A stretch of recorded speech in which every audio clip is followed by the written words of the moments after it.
I'm Max van Praag. The purpose of this show is to help people around the world have happier and healthier relationships. We talk to experts, doctors, coaches, people with fascinating journeys. And today's episode is about women's empowerment. I'm talking to Jessica Hadari. Jessica, welcome to the show. Thank you so much for having me here.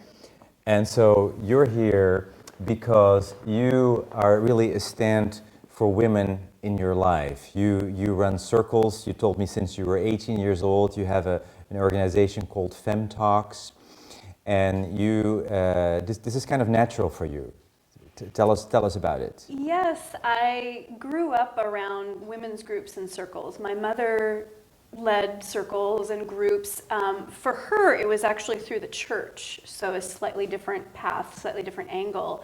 So I remember growing up in groups of women coming over, and for them it was Bible study and also some work around relationships.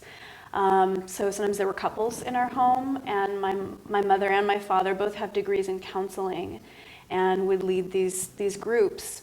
I didn't grow up thinking consciously that's what I want to be when I grow up. I wanted to be a ballerina.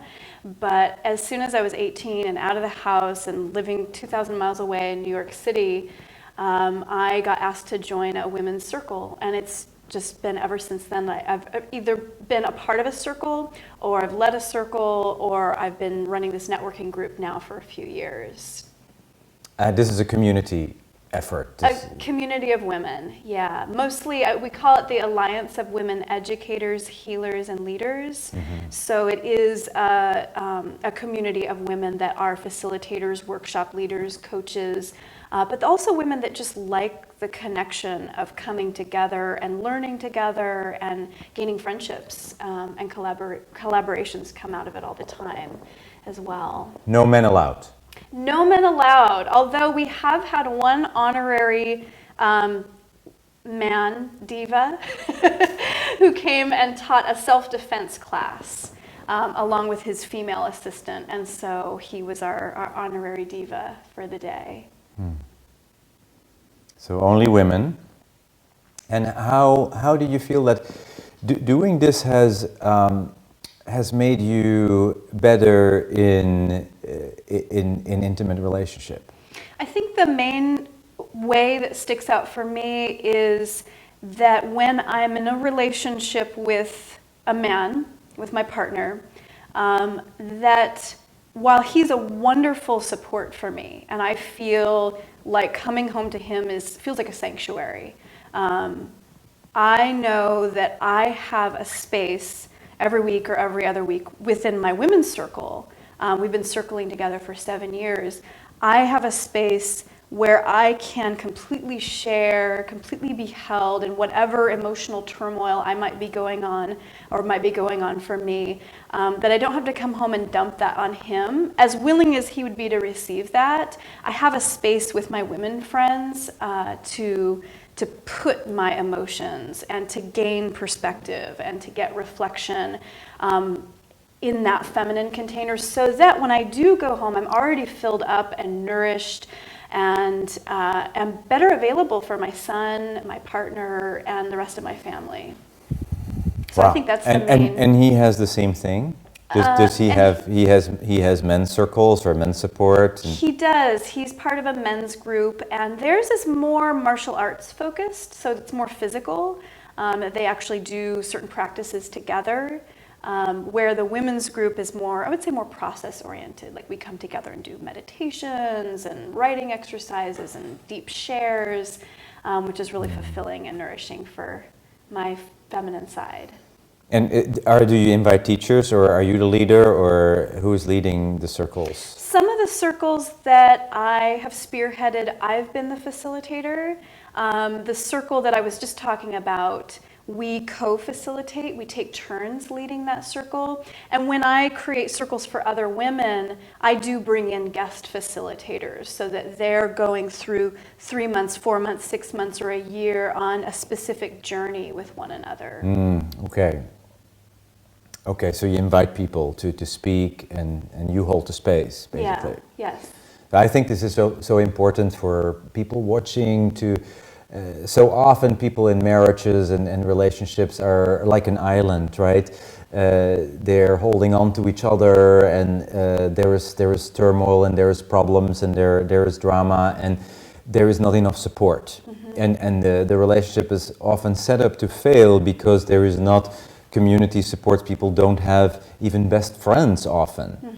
And so what you're saying is that community support, different for men and different for women, is just really essential to be in a healthy relationship. We don't want to only look at our partner to get everything. Exactly. It's unhealthy. It's a mistake. It cannot work. I agree. Yes, I think that the flip side of that is I officiate weddings. And when I officiate a wedding, part of the ceremony is the community vowing to support the couple. And I think that my experience of being in community, in Women's Circle or the greater women's community, has also fed my understanding of how I show up and support other people. That if I see some of my friends going through a really tough time in their relationship, that I recognize that it is also my perhaps obligation as a friend to show up and say, how can I support you? Where I don't think I had that perspective necessarily before I was as involved as I am in my women's community.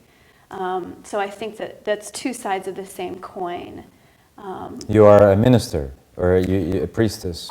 Well, I am. According to the state of California, kind of anyone can officiate a wedding. So I was originally asked to officiate some friends' wedding, and then more friends asked, so I do it. But I have my online certificate from the religious something. Don't put that. Okay. All right. So you hold wedding? Yeah. You perform weddings. Yes. Yeah, that's such an honor. You are perhaps kind of a priestess. I mean, even if you're not calling yourself that. I think of sorts. I think there's a part of me that sees myself as that. I have a long history of training as a holistic health practitioner and a counselor and coach. So I think the word priestess in my mind means someone who just holds space for other people or creates a certain kind of space. So I think that I've had certain life circumstances and experiences that have positioned me to do that often. And people call on you when they're getting married or dying or getting born. Is that right? Yes, that's true. Yeah, that's true. I had the honor of being present at a good girlfriend's birth about 1.5 years ago. I'm the godmother of the baby, and I think anything in life that is a force of nature, like death or birth or marriage, are all things that I would love to be involved in. I feel very drawn to those more intense experiences of life that are also so necessary, and experiences that we all go through in some way, shape, or form. Well, it's obvious that you are a very grounded woman, and that you're also very, very spiritual. That you have I can see that you would have a very strong connection to life. Thank you. Yeah. Thank you. That's nice to be seen that way. Yeah. Some people are really up there, they're kind of not really with their feet on the ground, and some people don't really have the connection to spirit that shines through, but you seem like very very grounded, and you seem very fulfilled, and it shines through. Thank you. That's nice to hear.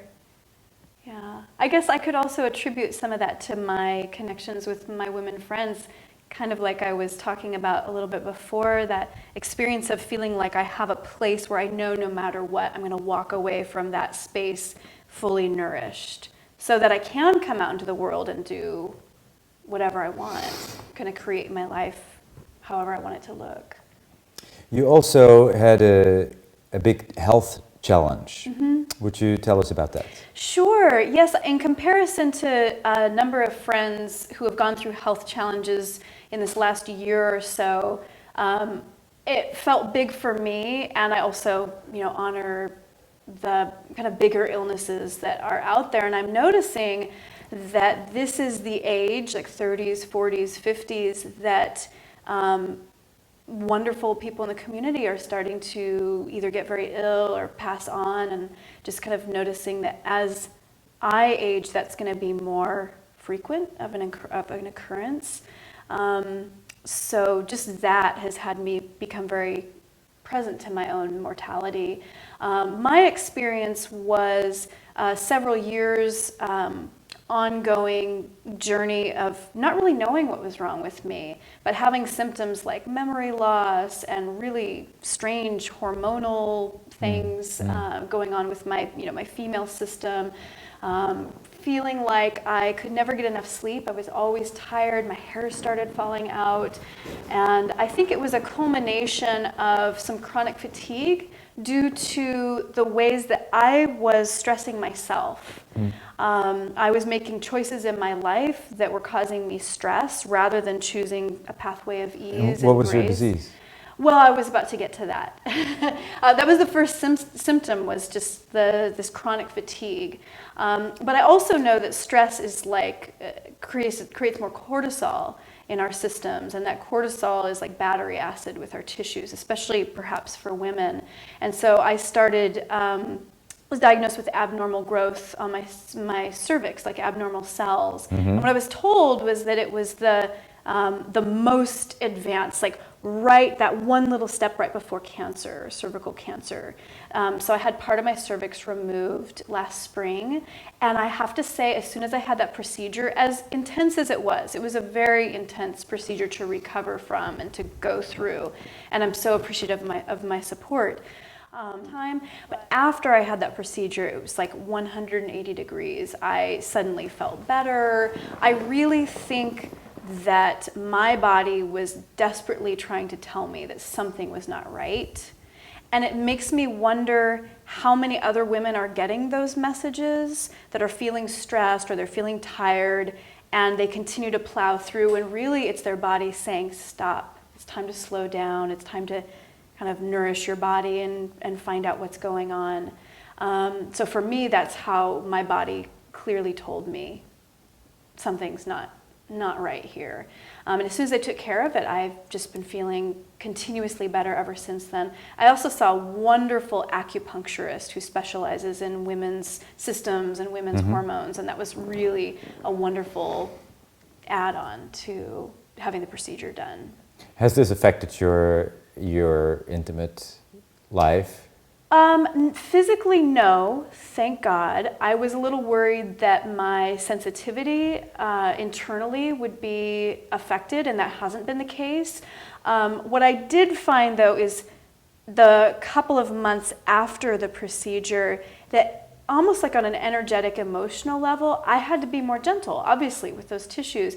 And so my connection with my partner was a little bit more subtle, almost like enjoying sipping wine rather than chugging back beer. I had to be really, really like slow and gentle in my lovemaking with my partner, and that forced me, for lack of a better word, to maybe enjoy those more subtle sensations that I would have overlooked in the past, or I would have been overridden by more intense sensations of more frisky lovemaking. So I appreciated just a really wonderful summer of just gentleness and surrender and softness.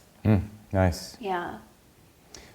Wanted that physical side and you had to hold back. It's the opposite. I'm actually, he's the one that wants like the spiritual sex, and I'm the one that's like, just take me. Forget about foreplay. Let's just go for it. Let's just go for it. Are the cameras rolling? Are the cameras rolling?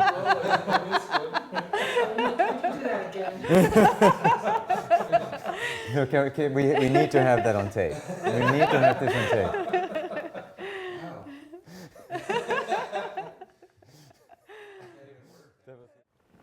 So the reason why you're here is because of the wonderful things you do to support women through your circles, and I wish for Femme Talks that it will also be on video, that people all over the world can get a sense of what you're doing. It is so important and so meaningful that women can find this type of support, community support outside of their relationship. Thank you. I agree. Yes, I know my own journey with doing this in the first place actually arose out of my own discomfort with women. I noticed that I would go to a yoga class or go to the gym and I'd walk into the women's locker room and have this physical sensation of freezing or fear when I had to approach a group of women. And I noticed that I didn't like the way that made me feel, and it seemed strange to me, and also how I would avoid relationships with women. I felt much more comfortable like hanging out with the guys, and most of my friends in high school were guys. And so I thought to myself, well, this would be an interesting edge to play with. So I was like, well, I'm going to surround myself with women. I had been a part of some women's circles up until that point, but I thought that maybe the next step was me spearheading the circles and groups. And so I, shortly after, started my first women's circle out of my home, just to kind of work that edge. And I also noticed that I was feeling hurt because I hadn't been invited to be a bridesmaid for any of my girlfriends' weddings. And I thought, wow, clearly I'm not being the kind of woman or the kind of support that one would need to be seen in that way, to be seen as someone who you'd invite into that place of honor. And so all of that culminated in me saying, okay, I need to explore my relationship with women. Mm-hmm. And I think out there in the world, women experience a lot of cattiness, a lot of behind the back gossip, and this metaphoric burning other women at the stake. And I think that in that way we hold ourselves back, and it's through our relationships with other women that we collectively get to step forward and place ourselves in positions of policy making and decision making out there in the greater world. But I really think it is our relationships with one another that are one of the main linchpins. And so for that, women's work, I think, is really important. And I imagine there's another aspect, and I'm speaking as a man who has been in many men's groups throughout my life, in men's groups that were also sometimes really tribal. And sitting with men for 4 hours and cultivating the energy together, talking about our lives, drumming. I always felt when I then came back to my girlfriend after the circle that the sex was really hot after coming back and having been with guys for the whole day. I don't know if it's the same for women. I imagine it is, that you really your feminine side gets really nourished, and that's where the chemistry happens. So your feminine pole is recharged and the masculine pole is recharged, and then you come together, and that's much more dynamic and much more hot. That's definitely another really great side benefit, I think, to my experience of being around a group of women. I know that after the Femme Talks networking group, I've just been surrounded by 60, 70, 80 women, and then to get picked up by my partner. I actually arrange it so that I don't have a ride home. He has to come and pick me up, because I get into the car and it's like testosterone. Just to feel that polarity is such an interesting juxtaposition to the environment that I was just in. I appreciate his masculinity so much more after an evening of being surrounded with women, and we always end up having these like wonderful conversations and connections afterwards. So absolutely, I agree. Yeah, and do you have experiences where women come to your group and it changes their life? It really helps them save their marriage or save their relationship, the fact that they found your circle? I have definitely had that experience, or the feedback that I've gotten from women around everything from their ability to manifest money, to calling in the one, to working through whatever they're working through in their romantic relationships with their children as well. I think those 4 topics seem to come up a lot, and absolutely support through illness.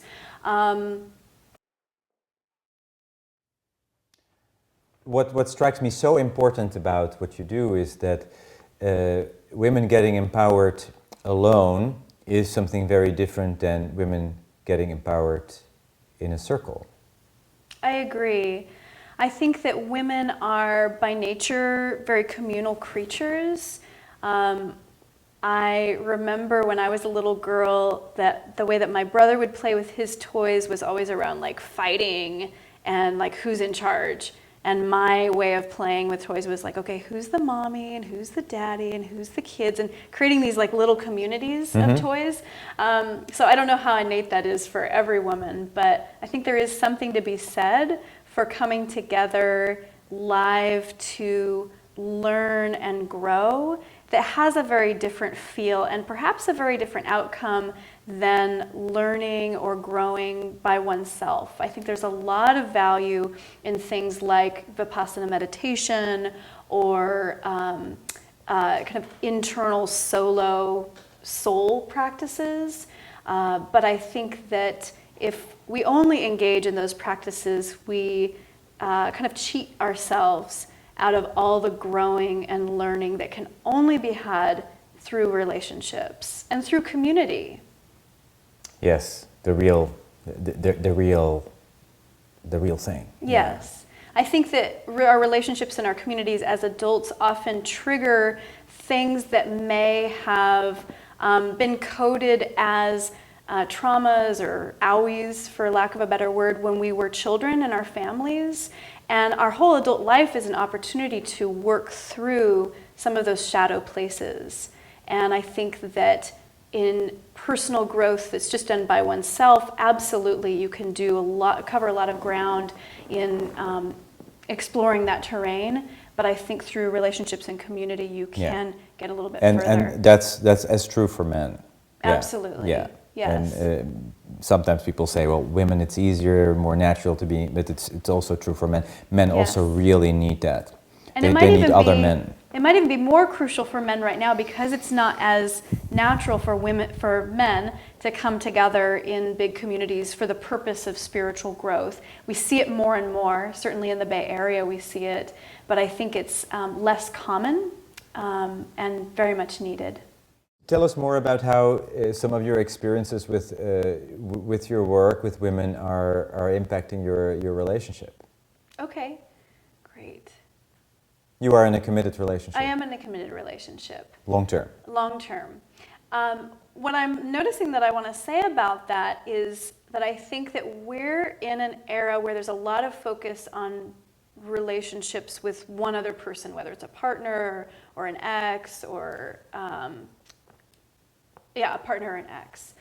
And I think that there's a lot of value in learning how to sit with the same group of people, because when there's 4 or 5 or 6 or 7 or 8 or 9 or 10 people sitting together every single week for year after year, there's a lot of shadow stuff that's bound to come up. Like, it's not all bubbles and roses. Yes, and darkness. I think that for me, working through some of those moments of like almost wanting to strangle the other people in my community, but working through it, like sitting in the fire and not going away or saying, oh, I'm going to quit the circle, or oh, that bitch, or going to those places, but sitting and actually working through that has absolutely translated into my ability to do that with my partner. I believe that is one of the reasons why it has been easy for me to attract a partner and my husband before him, and to stay in wonderful relationship with people who are former lovers or former partners of mine, because I think there's this willingness to sit in the fire and be in relationship. It takes 2 people. It takes 2 people, and hopefully their community around them. So you're proud that you have a good relationship with your exes. Yes. But they need to do something too. Exactly. But I am primed with the work that I'm doing in Circle to be the kind of woman who has access to those kind of relationship tools. That it doesn't matter if I'm relating with my mother or my lover or my son, they're all the same set of tools. What do you do in the Femme Talks regarding sexuality? Or Great question.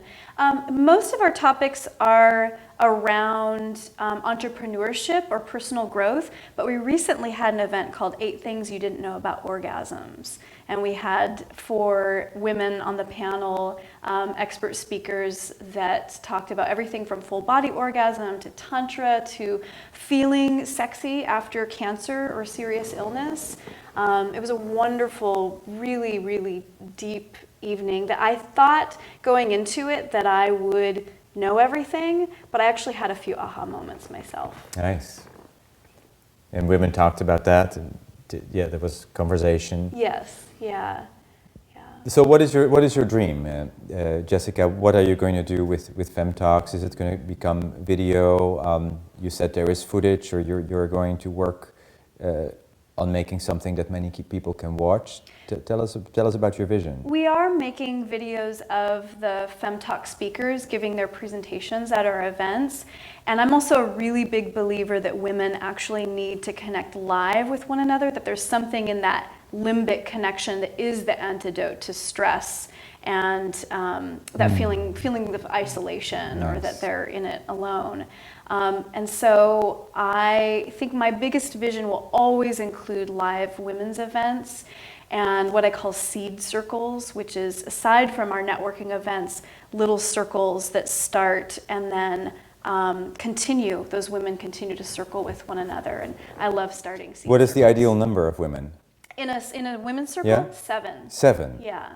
And that's actually based on some research by NASA, that they send 7 people up in their shuttles because that's the perfect number for kind of teamwork. And I've just also found that is true over the years for an ongoing circle, that 7 is about the right number. And your involvement would be setting those circles up, or actually being present every day in a circle? Or? Yes, I do. For the seed circles, I bring in the guest facilitators, and the circles come together regularly for several months. And then those women continue to circle on their own. Whether they choose to bring in their own facilitators and that point forward is their choice, but those circles continue by themselves. They have all the tools they need to continue circling with So one you another. Get them started. Yes. And you could make this really big. You could, you could encourage women to do that and sign up. Absolutely. I think every woman needs a circle. Do you also mentor and coach? No, I gave up my practice to pursue Femme Talks more fully about 1.5 years ago. So I did mentor and coach, and I just love the group setting, and I love the production end of events as well. I'm kind of a spreadsheets girl, as well as I love to be out there and connecting with the women. So I love every aspect of producing these events.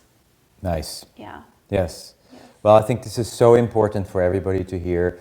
The community support, women getting together. It's kind of a tribal thing, right? It's like the village. Yes. The village is coming together, and instead of we're all sitting behind the computer and connecting through the internet, this is women getting together, men getting together.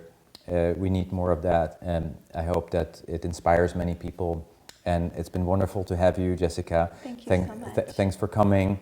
This is Private Matters episode about women's empowerment with Jessica Hadari, and people can find you on femtalks.com, right? Thank you, and thank you for watching. We'll be back with more conversations about how to have healthier and happier relationships.